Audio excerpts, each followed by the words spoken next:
This is podcast Coffee People in Middle East by Irina Sharipova.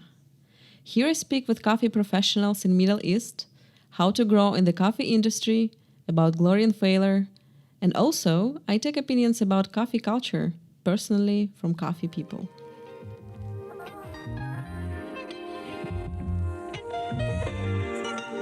Hey everyone, my name is Irina Sharipova. I'm in the coffee industry for 10 years already, now doing QC and education part in roastery in Dubai, UAE. And I'm doing this podcast because this is the best way to know the people behind the industry and understand why the coffee market in Middle East grows, the good and bad sides of the coffee jobs, and why people stay in this industry for ages.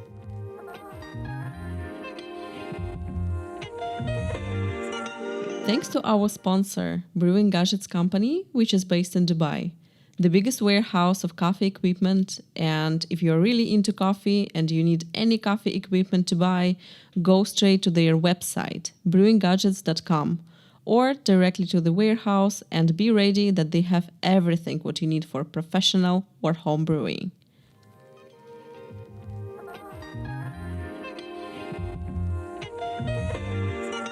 We start the 5th episode, Coffee People of Middle East, with Ibrahim Mallouhi, CEO of the Espresso Lab roastery&Cafe, UAE Brewers Cup Champion of 2023.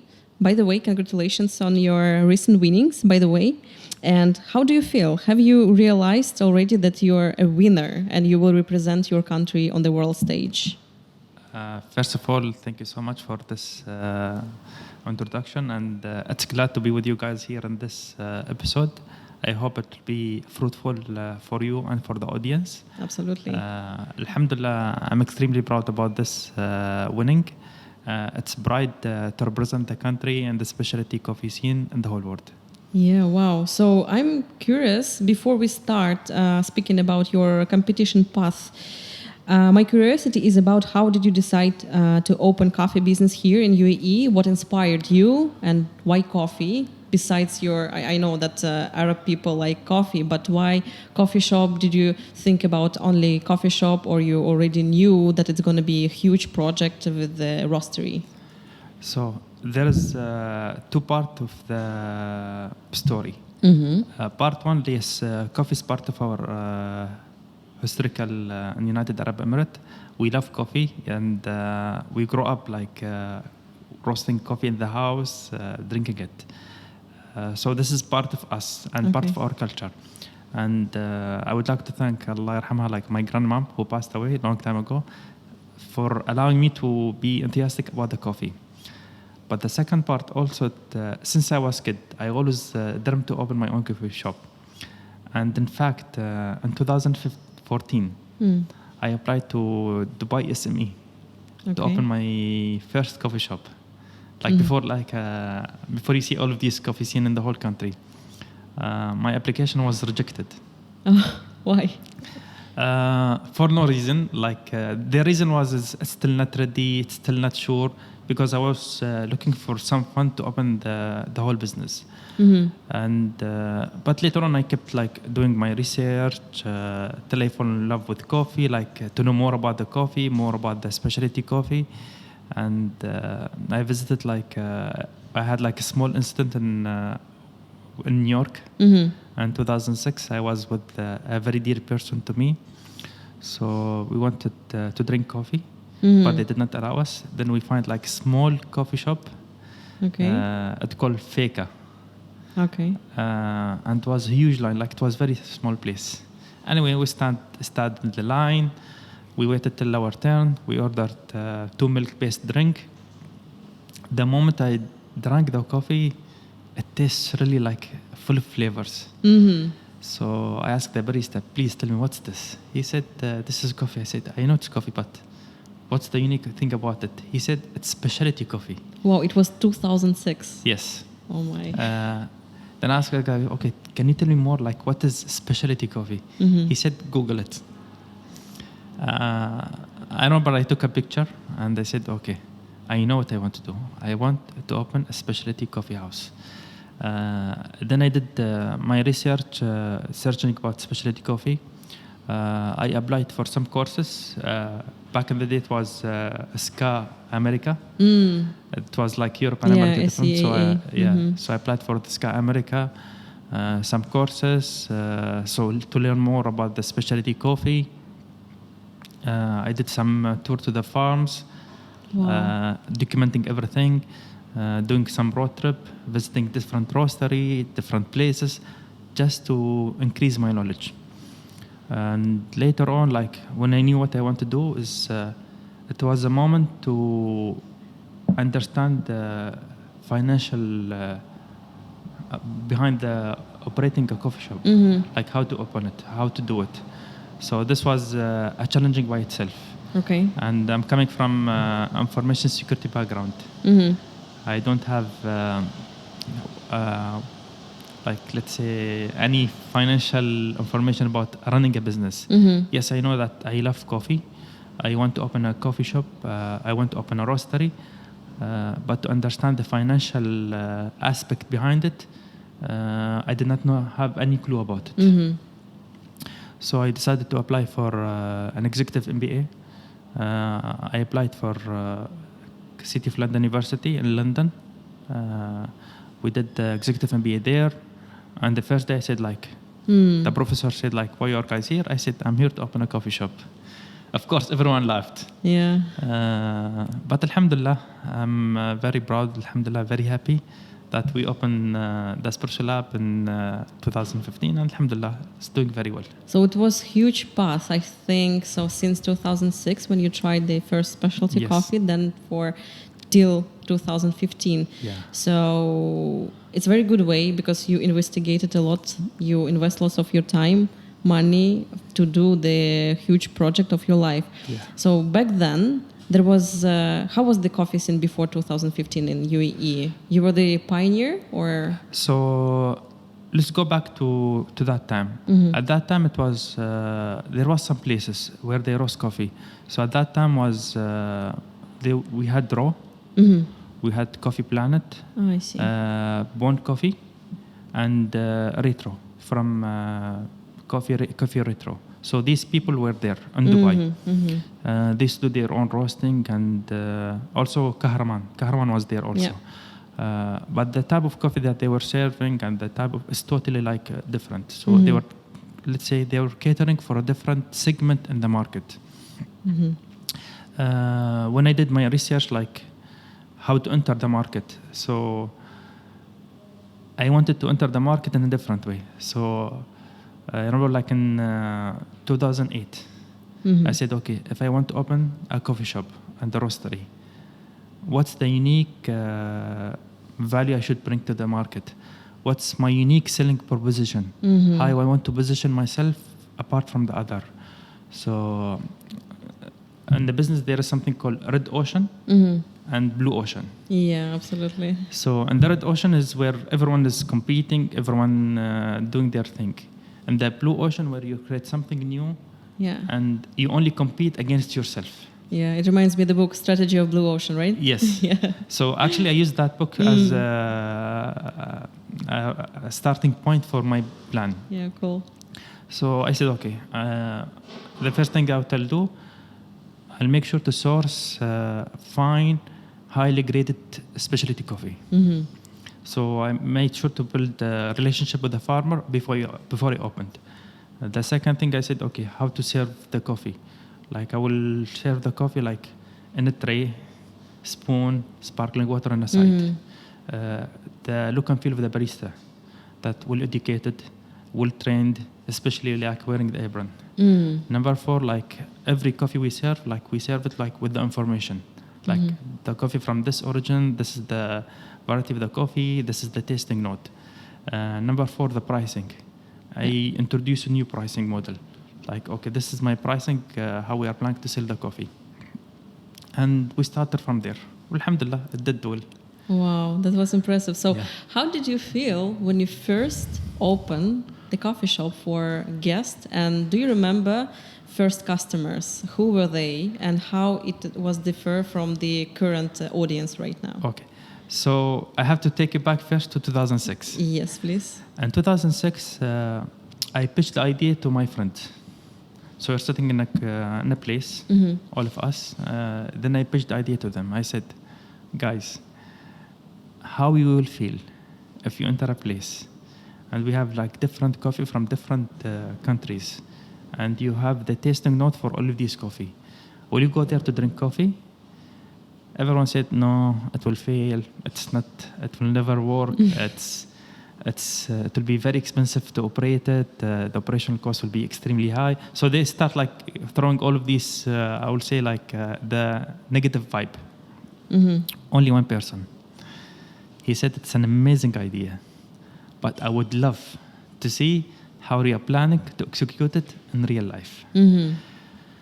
So then I start like doing my research and everything, like how to position it in the right place. Before I opened, I applied to Dubai Design District in 2014. Okay. May 2014. I submitted my application. I want to open the Espresso Lab. So the application was rejected. And I said, okay, I need to find a way like where I want to open my location. Till subhanallah, by September, guy, his name is Ahmed Luta. He called me. He said, oh, Ibrahim, my cousin, her name is Asma Luta. She has a villa and she has some issue with her coffee machine. Can you help her, please? I said, okay. So I went there. I saw the location. I said, wow, this is the perfect place to open the Espresso Lab. Then I immediately pitched my idea to the lady. I said, Asma, I want to open my coffee shop, the Espresso Lab, in your villa. I will not pay for the rent. However, I'll give you 40% net profit. Okay. Will you accept the offer? She said yes. Immediately we write an NDA, we signed it, and I took the place. So I took like a few months to make sure the place is ready, alhamdulillah. I was very happy about it, very excited. This is where we ordered our first machine, Espresso, from specialty batch, and I was very happy about it. Later on, in 14 May, I sent the podcast message to my friends who said no. And I invited them to come to see the coffee. Okay. So one night of the grand opening, which was on 15th of May, they came, they were very happy. And immediately everyone was jumping. Oh, Ibrahim, we want to be part of this project. Like, we'll fund you. We'll give you like anything. We want to be part of this. I said, no, not interested. And from there, we worked on word of mouth, like strategy. We did not do like any social media advertisement. But another thing that I was doing, I was working on myself and my social media accounts, like to show that, yes, I know about coffee, posting about coffee, especially in Twitter and Instagram, writing articles, like posting, especially like documenting what I'm doing when it comes to coffee, which alhamdulillah, it was a very good plan. Wow, impressive. Alhamdulillah. Wow, that's a long story, by the way. So, but what was the most difficult part opening coffee shop for you back then? Because I think also baristas were not educated well, so the specialty coffee scene was not developed right now. So now it's sort of easy to find people who will be working with you. But what it was like 7 years ago, how did you find team? How did you trust team? How did you rely? Did you train yourself people? What was your strategy to find the proper team? So I was looking at it from 3 different angles. The first angle, technology. I made sure that I'm using the right technology in my coffee shop. When I say technology, like coffee machine, grinder, water filter, like I'm using the latest technology available in the market. And I'm utilizing a technology which was never been used in the market. So this is the first part. The second part, which is implementing the right processes behind the bar, like how to serve the coffee, how to prepare the coffee, calibrations, preparing all of this documentation. So I spent like a huge amount of time to prepare the documentation. The third part was hiring the staff. So what I did is I made sure to hire like different staff from outside the country. Like most of them were outside the country. For example, let's say Maya. Maya, alhamdulillah, she been with us from day one. So she was the first head barista we had at the business. Wow. And the reason I hired Maya, she was working in Singapore. She's was like winning some of the latte art competition there. So I made sure to hire her because I wanted to push the boundary in the market. In terms of the staff, also we made sure like to bring different staff from different country. When I brought the staff, we did like a training for them for almost like 1 month. 1 month training about like what is specialty coffee. So they need to understand what is specialty coffee. Number 3, increasing their salary. So back then the salary like was very low. So I increases like the salary for them. After we did the training for them. Even like I introduced something which was not there before, like for the barista especially and the worker is 1 hour lunch break. Working hours is like introduced. Not like they cannot work like the full day, like full shift from morning till evening. Yeah. So it was like you have like 9 hours with 1 hour lunch break. You have 1 day off. During your day off, you have to take it, and no one will bother you on your day off. So, alhamdulillah, it worked, and it did very well. And the moment you work with a certain amount of people, immediately the knowledge will spread. Yeah. Another important thing which we did is we start like competing. Competing in the barista, brewer, latte art. So I made sure like to push them, to support them, to compete. And myself, like I was also competing with them. Because the moment you create this rhythm, and it will spread in the whole community. Yeah. So alhamdulillah, it worked. Nice. So who was the person who competed the first from the coffee lab? From the Espresso lab, back then we have Lyndon was working with us. Okay. So he competed in the barista. Maya also competed in the barista. She won. We had Mark Uwe also. He was the first one working with us, competed in the brewer. Alhamdulillah, he won. We had also Mark Louis also was with us. He competed also in the latte art. Who else? Cup taster was not introduced. It was introduced later on. Myself competed in the brewer in the second year. Alhamdulillah, and they won. So alhamdulillah, it worked. Like it worked in the community. Sure. And the moment like you see like a small amount of people like competing, keep competing, it will spread in the whole community. Yeah, absolutely. Yeah. And also it's not only about the community, it's about the team building. Yes. Yeah. So it's motivation. Yeah. It's not like boring job pushing buttons, you know. Yeah. It's all about some adventure. Yeah, that's very interesting.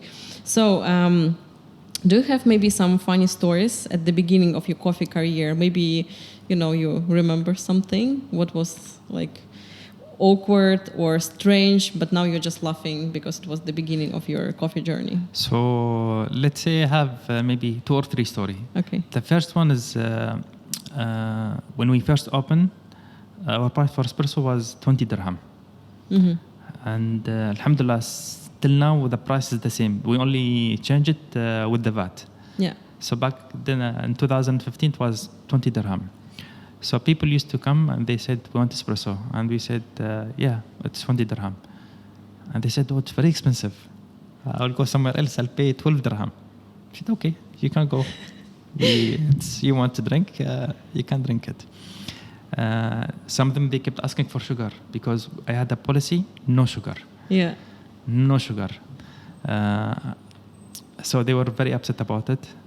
One day, when I used to work in one of the telecom company in 2016, one of the CEO of the company came and he said, I want espresso to go. They told him, no, it's not allowed. You have to drink it here. And he kept angry. He said, okay, I'll pay you like 1,000. Give me 1 espresso to go. No way. They said, no, we cannot. He said, like 1,000 dirham. He said, no, this is a policy.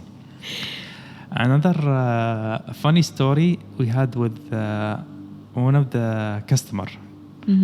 And I remember like when we introduced Best of Panama, we bought the coffee from the auction from L'Esmeralda. And we are serving it for 85 dirham. So that For espresso? No, Or for filter. For filter, okay. V60. So that lady, she came, she said, okay, can I have one V60? And we told her like, this is Best of Panama and this is the price for it. She said, yeah, I will drink it. We gave her the coffee and she drank it and she finished it. When she finished the coffee, she came, she said, no, it's not nice. But she finished it. She finished it. Of course. And I looked at her. She said, I will not pay the money. Then I looked at her. I said, okay, don't pay the money. I'll pay the money for you. But please don't come here again. No way. All the staff was like, I remember like, Maya, she was looking at me. Yes, I said, yeah, don't pay and don't come here again. Oh my God, what she said at the end? She was little bit, I would say, angry. Okay. Because like I'm asking them like, don't come here again. But with me is why I did this, because when she was drinking the V60, we always go ask for the experience. So how was the coffee? And when the staff asked her, she said it was really nice. Yeah. So I was surprised, like in the end, when she finished it, she said it's not nice. That's weird. And immediately, like the moment this happened, immediately I changed the policy. I told the staff is from now on, if someone wants to order anything, they have to pay first. Yeah. Another funny story we had back then is we used to have some of the customers who used to come, drink a lot of coffee, but then they don't pay. And this is like, I made it like a very strict rule, like you have to take like the money. Yeah. Like this is how you enhance your operation. It's like a curve. Sure. But it was for me, like they were funny. Yeah, that's interesting. Yeah. So speaking of the Espresso Lab, you have the second branch in Abu Dhabi, which is very beautiful. I really like the place. It's very nice. You can chill, sit. It's like, wow, how long it's been operating? So after the first place.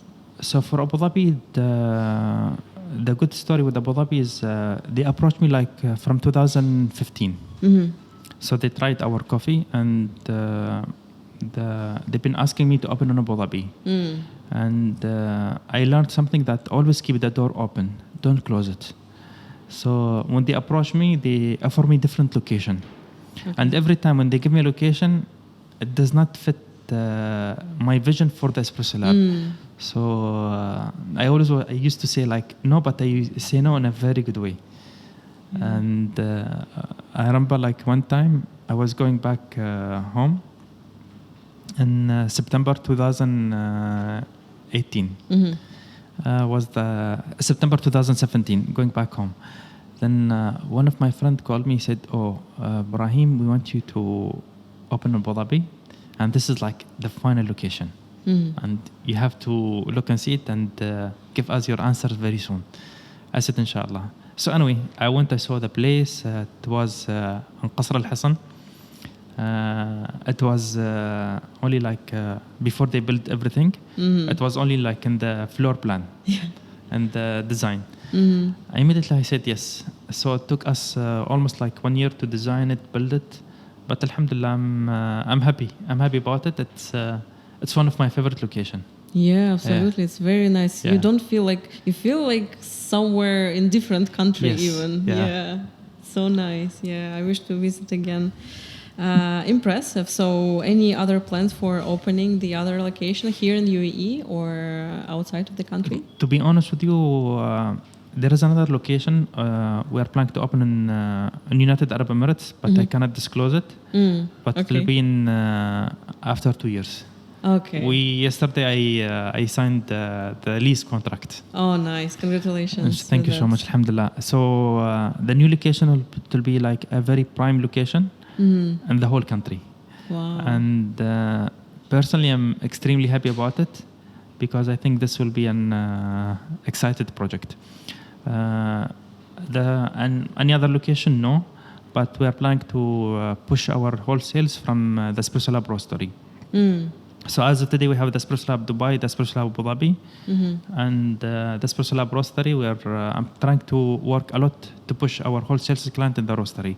But another location for the Espresso Lab, no. But I'm also considering to open in Saudi Arabia and United States. Oh, wow. Nice. This is like two things that I am considering a lot to open and then very soon, inshallah. Wow, good luck. Very nice. So, speaking of competitions and your recent winning, so let's start about your journey. Why you started in compete in Brewers Cup? Why this competition itself?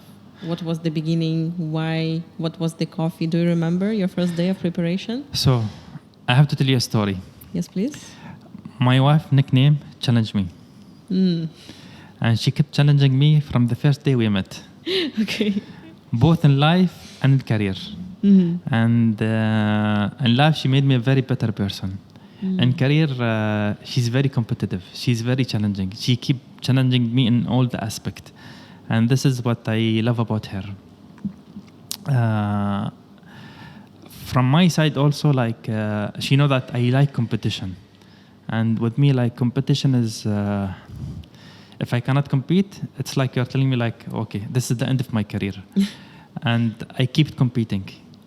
And competition for me, it's like a source of energy, source of fire. And I love it because it helped me to innovate. It helped my mind to think from different angle, look at the things from different perspective.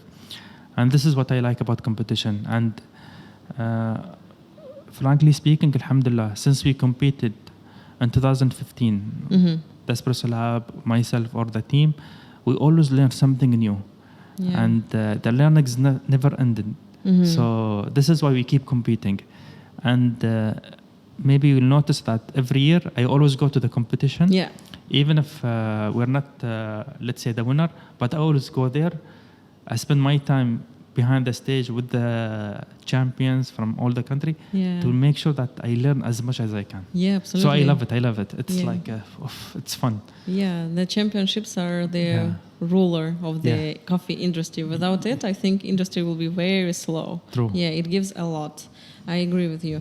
So speaking of your first competition, so how was it? How you like woke up, okay, I need to compete in Brewers Cup. I need to represent some coffee, or you came up with the idea or with the concept you wanted to share with judges? So the first competition when I competed, it was in 2017. It was in Abu Dhabi. So back then is every year I say, okay, I will help the staff to compete, to support them, because I used to work like I have a full-time job. But when I quit, I said, okay, now I have time to compete. So I competed in the brewer. Why did I select brewer? You have the barista, and you have the brewer, you have the cup taster, and you have the roasting, and the latte art. Latte art is for me is fun. I like it, but it's not me. Roasting is also fun, but we don't have it here. If we have it, maybe I will compete. Cup taster is also fun. It's not something that push my limit. You go there, with your spoon, and you have to trust your knowledge, and you cup a lot of coffee. So it's fun. Barista and the brewer. So both of them, they're like fun. But brewer, because it's all about the coffee. And like when I say about the coffee, because any small mistake in brewing the coffee, it will change the coffee dramatically. Either in a good way or in a bad way. And it's all about perfections. And I always say that we're human. We're not perfect. But we can master what we are doing. And the more you brew coffee, the more you master it, the more you become very good in it. And this is what I like about it.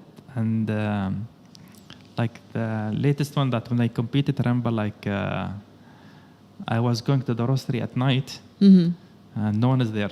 Imagine like I was preparing my speech, talking to someone, like talking to the wall. So this feeling is like it push your limit. Yeah. It pushes your knowledge. It pushes your boundaries, like how you are doing things. So I like it. Wow, impressive. Do you remember the coffee which you used that day? So in 2017, I used Geisha Village from Ethiopia. Wow. It was a very nice coffee. I liked it. Mm-hmm. It was more into blood orange and nectarine. So it was a very nice coffee. It was also my first time to represent the country in Brazil.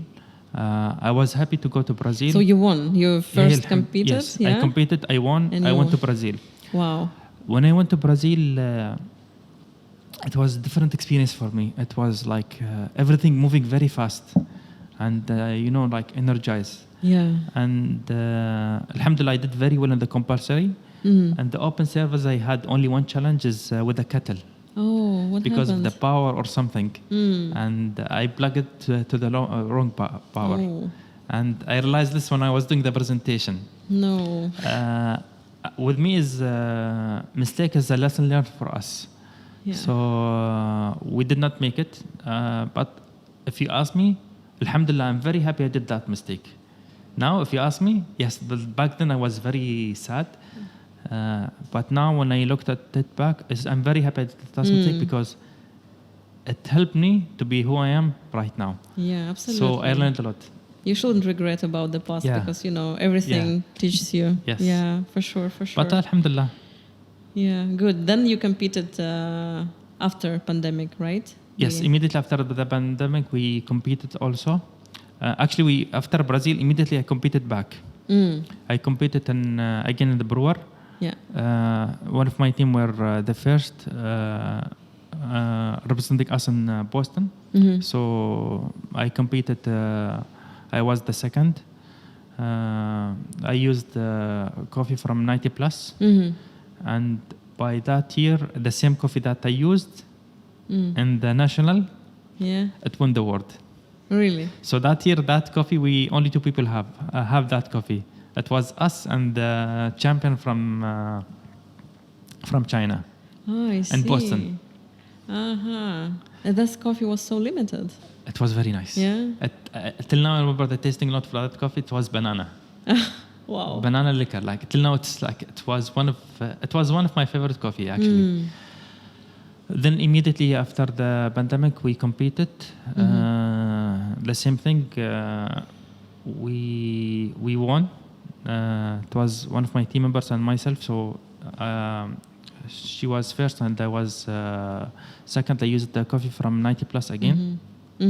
Different coffee. Then we competed back in again for the third time last year in Abu Dhabi. So the first one was David from Archer. It was me the second. So we were very happy with the coffee that we used. It was a blend. Yeah. That competition I was judging. Yeah, Yes. I remember with Eugenioides. I used Eugenioides and the second coffee was from Panama also, from Lemastos. Yeah. And that competition, if you ask me, is so I was looking at myself. So after the pandemic, we used for the compulsory different brewing method. So I was happy with my open service score. Yeah. But one thing that I missed is looking at my compulsory score. So I was using like a different method for the compulsory. And I realized like this year before I competed this year, I said, okay, this is my compulsory result from the first time I competed till now. And my highest result was from the one that I used in Brazil. So immediately I used the recipe from Brazil. Okay. I used the same recipe. Then I said, okay, where is the recipe? Because I wrote it somewhere. So I pulled my notes. I found the recipe. I took a picture of it. Then I used the same recipe. No way. Then I went to the staff, and when you compete, you have to work with the staff, with your employee. Sure. And you have to trust them. Yeah. Because it's a teamwork. People think, it's only it's a one person competing. No, you're competing with the whole team. Absolutely. So I told the staff I'll use this method. everyone said, no, it will never work. I said, okay, let's do this challenge. We'll brew the coffee using your method. I'll brew the coffee using my method. If your method won, I'll give you 50,000 dirham. No way. If my method won, don't give me anything. We'll use my method. So Bagus was there. Yeah. Aldi was there. Fajr was there. Pratan was there. Everyone was happy. And Alejandra. Okay. We'll take 50,000 from you. I said, okay, let's do it. So they used their method. Yeah. Which they want me to use. And they used my method. And we brought three like certified judges. Because like it's an actual competition now. And alhamdulillah won. No way. Wow. So it was fun. Yeah, cool. So you have some fun with your team. Yeah. That's nice. So your team very supportive. Alhamdulillah. Yeah. Actually, when it comes to team, they always say, you have to treat your team as a family. And the way that I treat them like brothers and sisters. Yeah. And you always have to respect them. And when you respect them, they respect you back. But always treat them as part of the family. And when you treat them as part of the family, you don't treat them as employee. They are coming here to work and they leave. When they feel like this is their place, they'll always be happy. For example, like we had Wafi. Wafi, he used to work with us. Okay. Then he went to another. He took another journey, and we supported him because this is like end of the day we are one community. So 2 days ago, he texted me. He said, "Oh, Ibrahim, I need something from you." I said, "What?" He said, "I need this and this from you for my routine. Can you help me?" I said, "Yes, please." Like the whole special lab roaster is like for you. Like the moment you do this, especially like with your existing or non-existing employee, they will always feel part of the family, and they will always respect you back. So this is how you treat them. And I always say that we are on a train. The train will always be moving, and you cannot keep the whole stuff with you like forever. But what you can leave them. Good relationship from the heart, and when they go somewhere else, they grow, they'll start their own journey, their own thing. They'll always come back to you. Definitely. Because this is where they started. Definitely. Alhamdulillah. Yeah. Wow, that's impressive. So could you please tell me about current championship, the story of preparing, especially with your nice setup with the Yasmin cup and the server. By the way, we will have a giveaway under this episode with Brewing Gadgets, which kindly provided us the server and the cup, which you created. So please, about the Yasmin cup. So I tried the coffee from Yasmin cup and from normal cup, which makes coffee drastically different. So could you please tell me how this idea came up with you? Okay. So first thing that we need to know that alhamdulillah, and the Espresso Lab, we always we're obsessed with cup. Yeah. And every year I made sure that we change how we are serving the coffee in the cups at the Espresso Lab to our family and guests. During the pandemic, I called Bagus. I said, Bagus, I'm sure by during the pandemic, like we don't have anything. I said, okay, they'll allow us to compete, I'm sure. But we have to prepare a new cup. And they have a new idea for a cup that I want to do. So could you help me to do it? And he said, okay. So I give him the information about what I'm looking at the cup and how I want to design it. And I told him I'll be busy with other things, but I'll be working with you on this, but I will assign this task to you, so to take a lead in it. And I put him in touch with a lady from the United States that I met during the coffee journey to help us to design the cup. So anyway, we designed the cup and we did it. The cup arrived. We tried it. It did not work. Yeah. And so we used it actually in the competition in the first one. It never worked, and we knew that there was some challenges with the cup itself. Then the task was assigned to Aldi. So Aldi said, okay, why we don't do this with the cup? He introduced new idea. I said, okay, let's try it. Then we sat with a guy, his name is Dr. Farhad. He's our creative director. We explained the idea to him, what we were looking from the cup. So what he did, he immediately did like in 30 minutes, 3D design for us. And we took that design, immediately we sent it to printing, and literally 3D printing. Okay. We tried it, we said, okay, it will work. It was in ceramic. Then we start like modifying the cup to fit our requirements in terms of height, everything. We used it. Actually, I used it in last year. Yeah. It never worked. It did Okay. not work because there was something missing in the cup. Then we were discussing back with the team, okay, we have to find a way for this. Like we need this. This is a great idea, but it needs to be worked. Then we decided is with the core team, like the creative team, is we said, okay, we'll use glass. So we flew a team to Indonesia to design it in a glass, and they spent time with the company in Indonesia, and they share with them the requirements because we had the initial 3D design, and we told them we need it to be like this, and we need to have this shape, we need this thing in it, we need this elevation in it, and everything. Wow. And How many alhamdulillah- samples you got Of a lot. those days? If you ask me about amount of money we spent a lot. Yeah, I assume so. But We spent a speaking lot. of samples, so it's like tens or A lot. A lot. A lot. Yeah. A lot. We did so many. You need to set up a museum of your Yes. innovations. Alhamdulillah, when we finally agreed in the design, immediately we put it into trial. So the cup was ready with us by December last year. So it was ready. Okay. The cup was ready. Oh wait. Yes, it was ready. And we said, okay, let me give it a try. So what I did is, I need to stop here. I have to take you back to 2018. Okay. In May 2018, every year, every 10 years, I write a letter to myself to open it after 10 years. Wow. So in May 2018, I was writing a letter to myself, putting like a plan, objectives, and what I want to do in terms of personal life with my family, my kids, my wife, big achievement.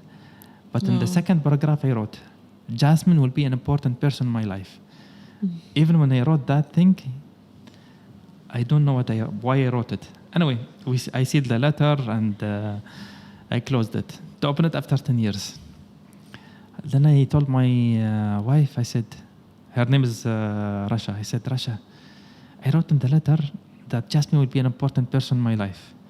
But the only Jasmine I know is Jasmine from an animation. Like this is the only Jasmine I know in my life. And our kid name is Hassa, Saeed and Madiya. So I don't know who's Jasmine. In 2019, when we designed the first cup, we called it Jasmine. No way. It's like fairy tale. Yeah. So back to December last year. So the cup was ready. And it was ready like to be launched. And I told them, okay, let's try it first. So we did like so many trial and to make sure the cup it's really working. So it worked. Then I gave it to a group of people. They always come to the Espresso Lab. I let them try it. They were very, very happy about it. So they said it worked. Then during the competition in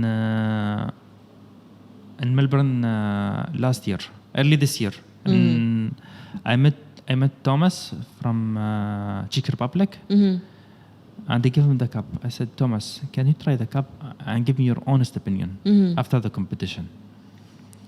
He tried it and he said, it worked. He said, it really worked. I said, okay, don't post it now because I'm planning to use it in the national and I know it will work. And so what the cup do exactly? The moment you brew the coffee in it, it will produce aeration and oxygen. What does it do to the coffee? It enhances the acidity, enhance the aroma, enhance the body, and literally, like when you drink it, it makes sure that the aroma go through the natural nasal passage in your when you smell it. Yeah. So you are smelling and drinking at the same time. Yeah. So this is why it enhances the experience immediately. And the moment like you try a different cup, it tastes different. Oh, fantastic. Yeah. Yeah, cool. But did you face any challenges? Because your path sounds for me very, very smooth. But did something was like strange for you or difficult? Maybe you thought like, oh my God, no way, I don't want to do this business anymore. Did you face these challenges, or your path was very like straight to the goals? So I always say this, alhamdulillah, is I always look at the things from positive perspective. Mm-hmm. So with me, my mind translate anything bad into a good thing. Like imagine like we use the cup and different version and 2 different competition, and it never like let us win. Yeah. Like we used it like in 2 years in a row, it never let us win. But in the third times, it helped us to win. So with me, like it's a lesson learning, but this is how I program my mind.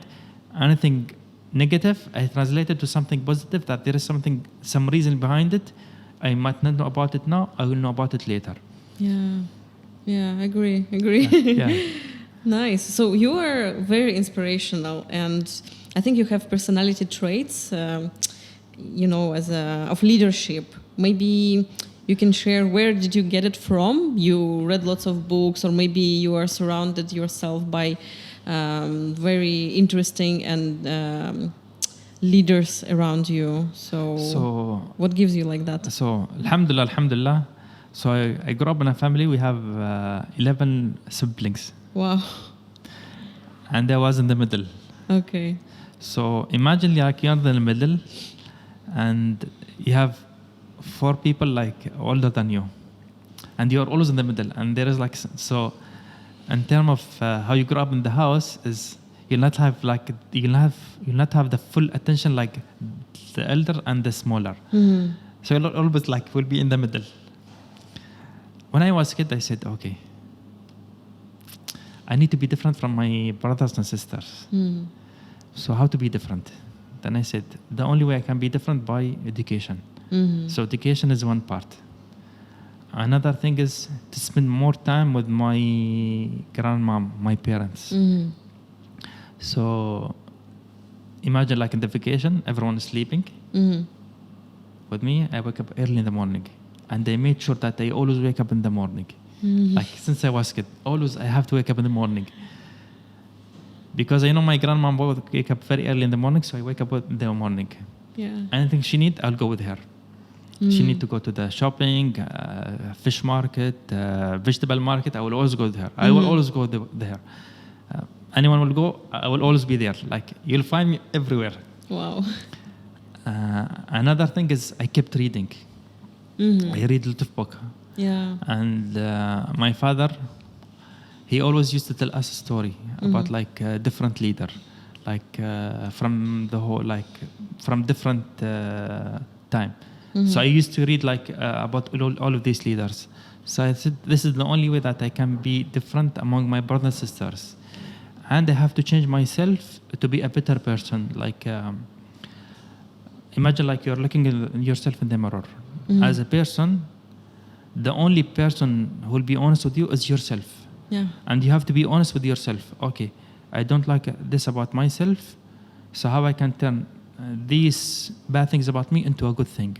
So you have to work on yourself a lot. And in the Quran there is an ayah, it's here, Allah will not change you unless you change yourself from inside. The moment you change yourself from inside, it will change. You'll change the people around you. Then it will reflect in the whole community. Yeah. So this is my theory, alhamdulillah. Wow. So inspirational. Alhamdulillah. Yeah.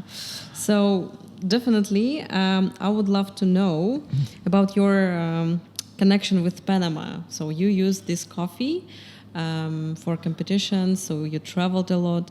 Why Panama? And could you tell us more about your trip and meet up with the other producers over there? So why Panama? I love coffee from different origins, and I truly like all of them. My favorite two coffee always will be from Panama and Colombia.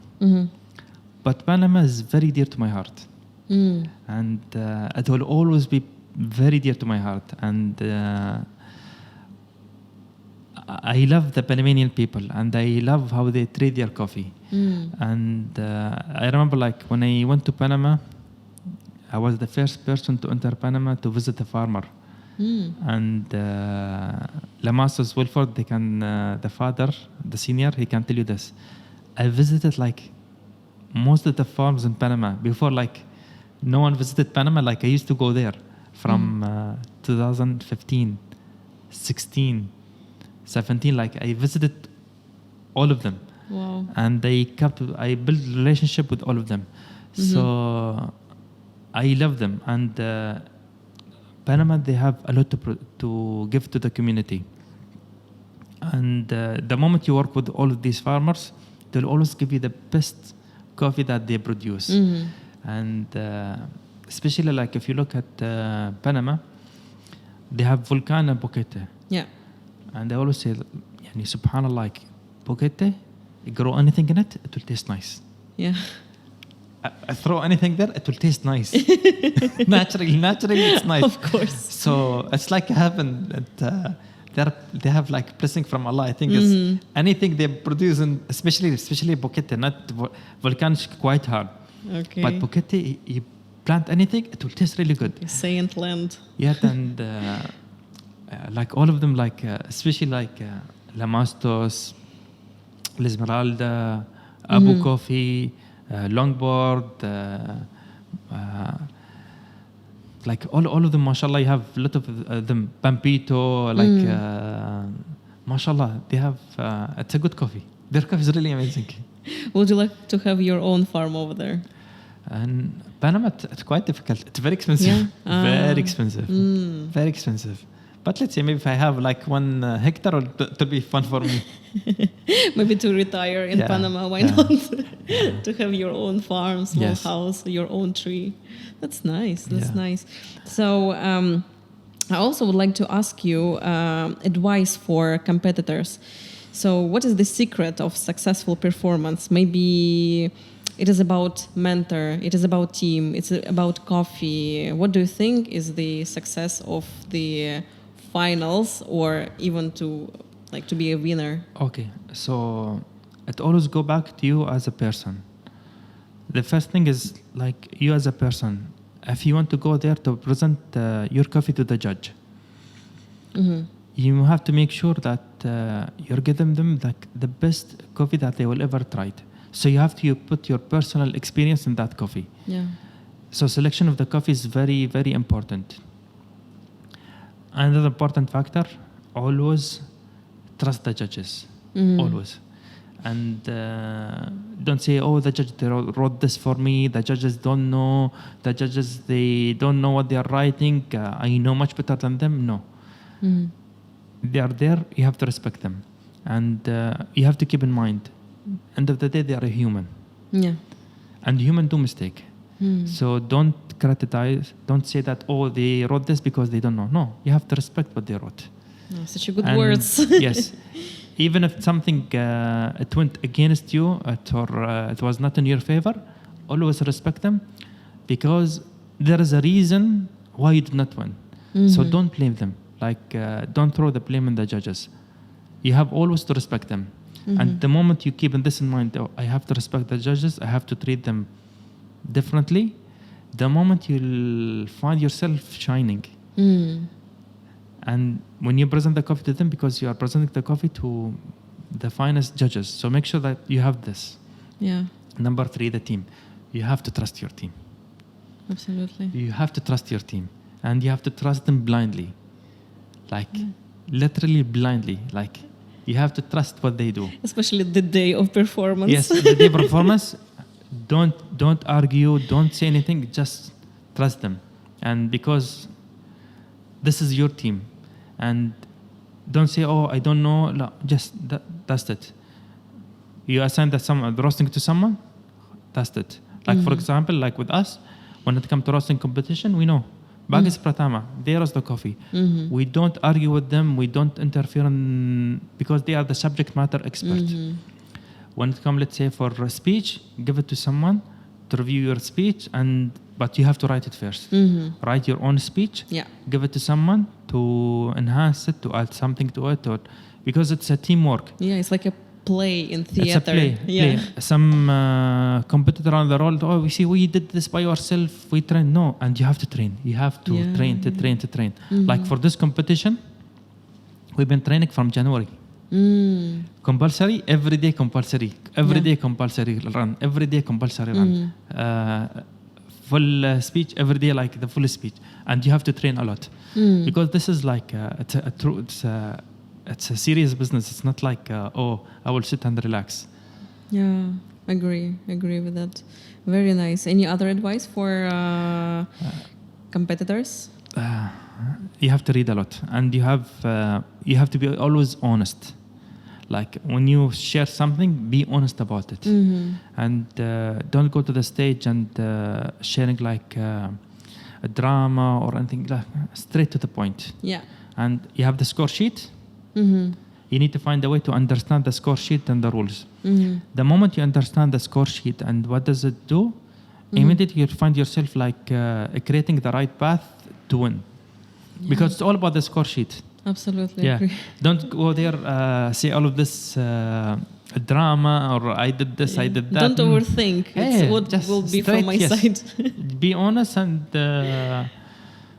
go to the score sheet. Indeed. Okay. Anyway, good luck in your world stage preparation. I mean, inshallah. Yeah, it will be soon. It will be in June in Greece. So, speaking of future of coffee, do you have any view on that? What it will be? What do you think? With me is there is like a lot of speculation like what will happen to the coffee industry. And personally, if you ask me, you have to understand the coffee business and divide into 4 segments. Fresh ground bean. Yeah. Ground bean. Instant coffee and pods. Yeah. 55, I think, for the freshly grounded bean. Ground bean, I think maybe 23. Instant coffee, 35 something. And the remaining is for 5% for the pods. So always it will be around this. So this is one aspect. Yeah. Another aspect is independent roastery, independent specialty coffee shop. It will be increasing now. Yeah. It will be increasing. The third thing is how to find a way to serve quality coffee, but in a very quick time, a short time, to the consumer. We have to look at that aspect. Yeah. And don't go, let's say that some people said, okay, we want to compete into instant coffee. We want to compete into pods coffee. But there is that market is quite challenging. It's really quite challenging because like there is like a player running that market and they're doing very well in it. So don't try to compete into market. As I said, this is like a red ocean market. Unless if you are doing like a new blue ocean strategy to compete into instant coffee and the pods. If you can compete, please go ahead. But if the market is existing, the wheel is there and it's doing very well, don't interrupt it. Like, I agree. Just think about what you want to do. Don't interrupt. Don't try to invent the wheel if the wheel exists. Yeah. Let's see. Anyway, it's interesting how coffee market is growing. Yeah. I think so let's see.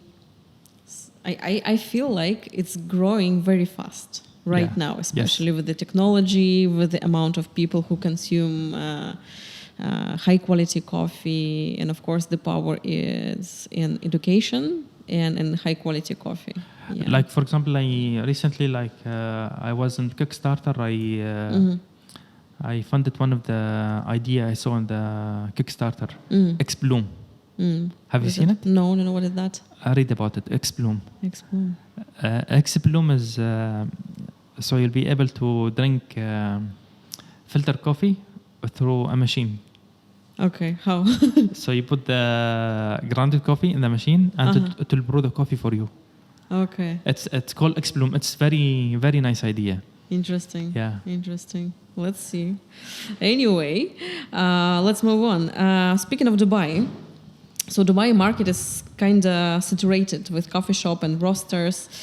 What's in your point of view is missing? Would you like to change something in our market here or to add? If you ask me personally, is yes, our market is especially like in not in Dubai. Let's say in the whole GCC country, the market is very strong. And however, I will truly appreciate if the market stop drinking Spanish latte. Yes, please, guys. The moment like the market stop drinking Spanish latte, it's the only way we'll be able to move faster from the other. Yeah. Because we still in our mind is, if you ask me personally, the way that I looked at Spanish latte, it's like a bubble. And Spanish latte, it's like you're competing to Frappuccino from Starbucks. Yes. So Frappuccino already introduced by Starbucks since 1991. And mashallah, they're doing very well in it till now. And it's like one of the biggest sales for them coming from Frappuccino. Yeah. So why you're trying to create a different product and giving it a different name? Yes, I know maybe an ingredient is different using condensed milk or whatever, but it's still the same. So we are trying to compete to something which already exists. Yeah. So the moment we change our mindset, we'll be able to change the market. And this is why, alhamdulillah, I always believe that when it comes to us, we spend like time to make sure that we serve a highly quality coffee when it comes to espresso and filter coffee, brewed coffee. And the moment you push for this, it will spread in the market. But it will take time. Yeah, let's because see. The Spanish latte is just a bubble. It's just a bubble. I agree. It's very strange drink to me because it's only in GCC countries. I think it's only in GCC. Dubai maybe. And by the way, it's like if you ask me, yes, it's very profitable. It's very profitable, but it's like it's not what we want as a coffee professionals. No, we don't want this. I agree. Yeah, let's see. I hope we will change the market. Yeah, step by step anyway.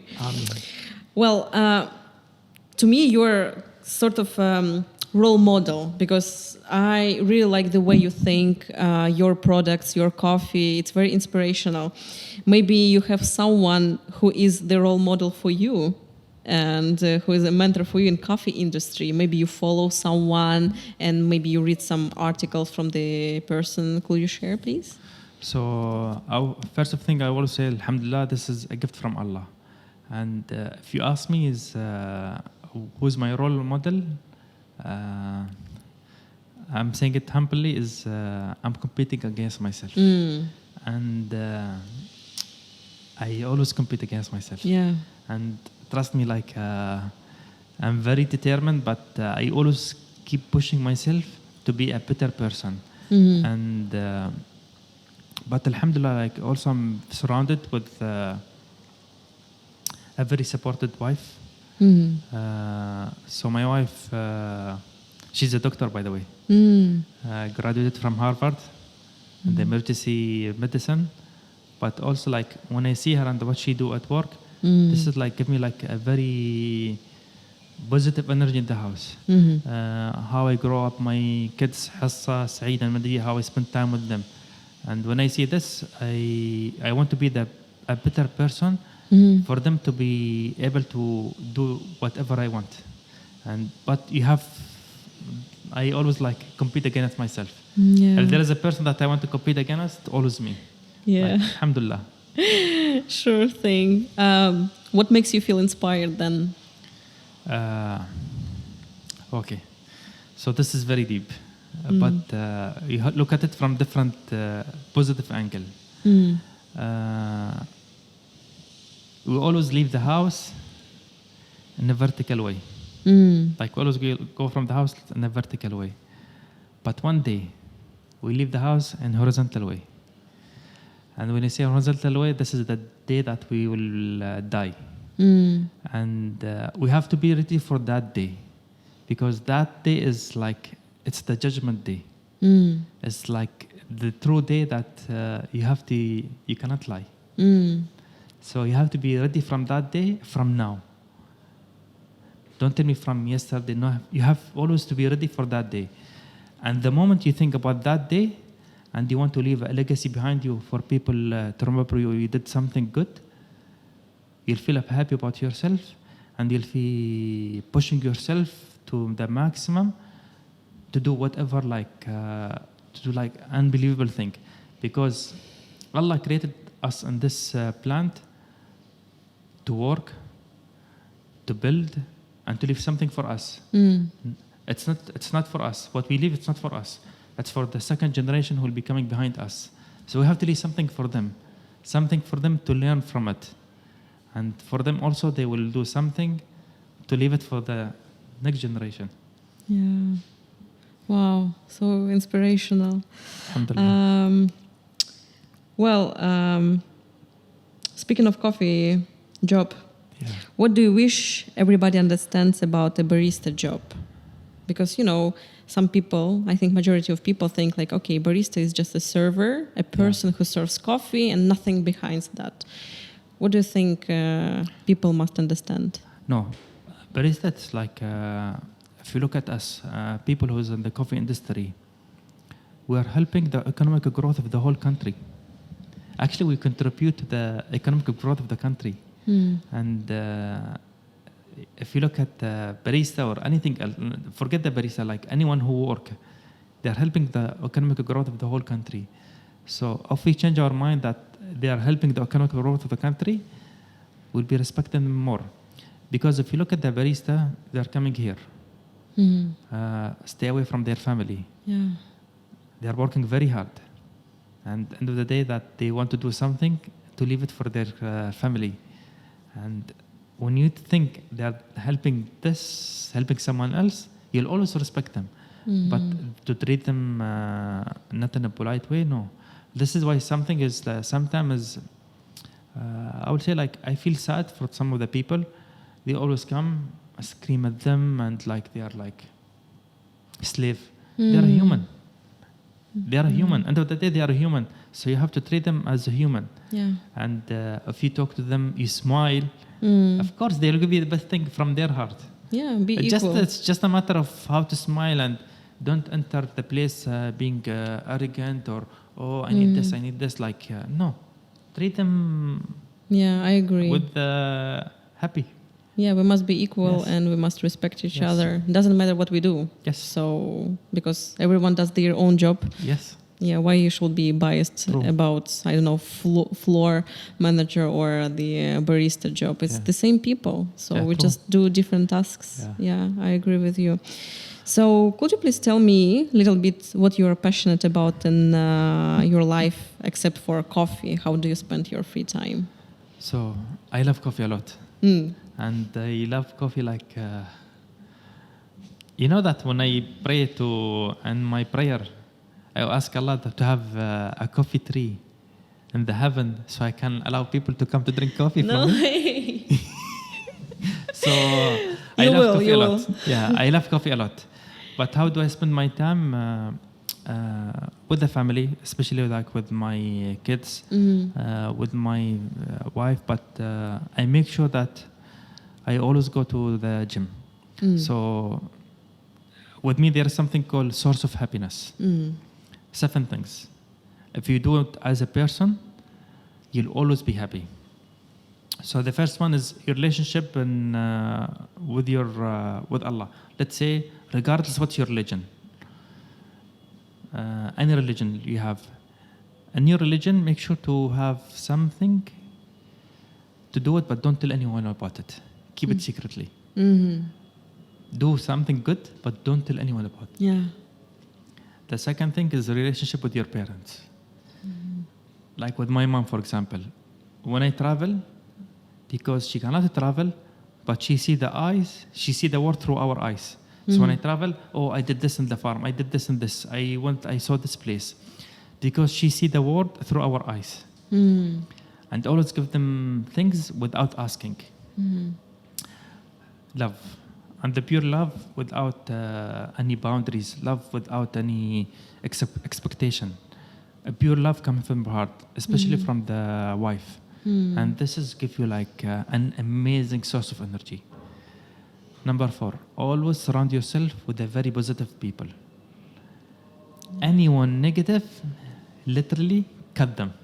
I agree. Stay away from them. Literally 100%. stay away from them. And in case you see them or something, it's just try to stay away. Just, hi, how are you? Stay away. You'll tell me, okay, what about family? What if my family members, some of them, they are very negative. But you cannot cut your family. So the only way is when you see your family and you know that some of them, they are very negative, just be, hi, how are you? Hope everything is good with you. Stay away. Yes. Don't spend time, 100%. I did this. Like, don't give them room to talk about anything else. Your job. Make sure to do it 100%. Like, you have to do like really good on it. Number 6, find always a different source of revenue. For example, you'll see, Ibrahim, I'm working in the coffee business. So I have the roastery.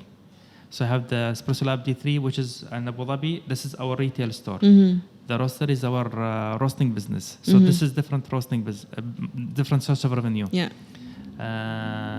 Consultation, different source of revenue. Training, different source of revenue. Espresso, new innovation, different source of revenue. Always you have to find a different source of revenue around the thing that you like. Yeah. And the last thing, you have to exercise. When I say exercise, make sure to wake up in the morning. Like, wake up always in the morning. 4:30, 5:30, always wake up in the morning. When you do this, you'll feel very happy about everything that you do in life. Wow. It will change your life dramatically. I agree with you. Yeah. I think you guys, you need to print out everything what Ibrahim said and put it on the wall and stick to it, okay? It's very inspirational. Wow, fantastic. And last question. Do you consider yourself as a coffee hero? No, I'm a coffee enthusiast. I love coffee. Coffee. I'm just trying to leave a legacy behind me. And when I say this is when I started the business of the coffee, I always said is don't think about your region. Think about the universe. Yeah. Like, keep in your mind what you're doing. You're doing it for the whole universe. You're not doing it for yourself. Because if you think you're doing this for yourself or for the area what you are, it will be very difficult for you to grow. You have to think about the whole universe. And when you think about the whole universe, you think that there is so many people in the universe that you want to inspire and you want to work with. And this is why you cannot do things by yourself. You have to do it with a lot of people. Yeah. Imagine like if you have a heaven, you cannot live in the heaven by yourself. You need someone to be there. Like Adam, when he was in the heaven, he was alone. So he asked Allah, oh, I need someone with me. So Eva was there, the woman. So we need someone. We cannot live by ourselves. We are living with people. Sure. So we have to always be mindful about what we are doing. Wow, wonderful, wonderful. Wow, so it was very interesting for me to speak with you, Ibrahim. Thank you so much. I do believe our listeners will find this episode inspirational and motivational, of course. Thank you so much for your time. Thank you. And this was Coffee People in Middle East podcast. Thank you so much for the listening. Bye-bye.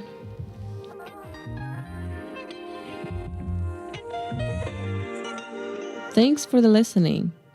If you enjoy those conversations as much as I do, consider supporting my podcast. The best support from you would be your likes and sharing of my Instagram page, or if you buy coffee from Roast Story directly from me.